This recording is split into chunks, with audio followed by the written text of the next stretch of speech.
All right, let's bring in another voice on this as well. Airline industry watcher Seth Kaplan is principal at Kaplan Research. And Seth, what do you think? What are you kind of listening for this morning? What are going to be key points? Yeah, well, I agree. Hard to imagine this being certified anytime soon here.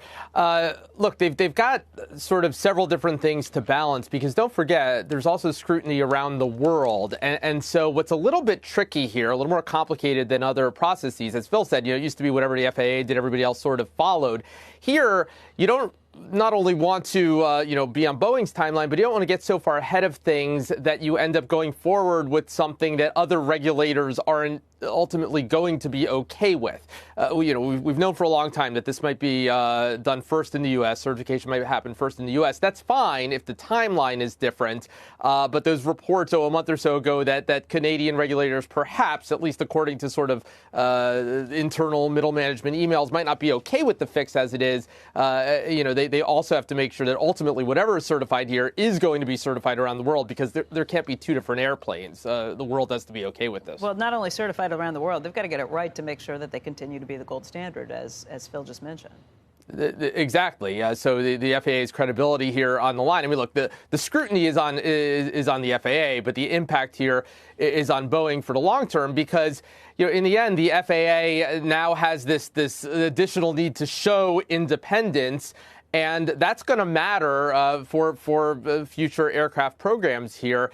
Look, in the end, it's in Boeing's interest to obviously to get this right. And if this takes a little bit extra time, for one thing, make sure that this plane is what it was supposed to be, which was an incremental change from the previous generation, the NG as it's called, the new generation, now actually the previous generation, so that pilots can continue to transition between the planes rather easily. They wouldn't want something that's so rushed. I mean, that's been the huge question. It's a different airline in terms of the engines being moved, lots of other things that have happened. Is it incremental change?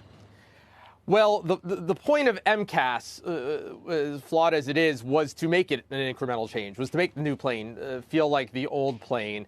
And we'll see here going forward if from a training standpoint, if that continues to be the case. Because if not, that would put this plane at a competitive disadvantage against Airbus, whose new engine, the Neo it's called, the new engine option.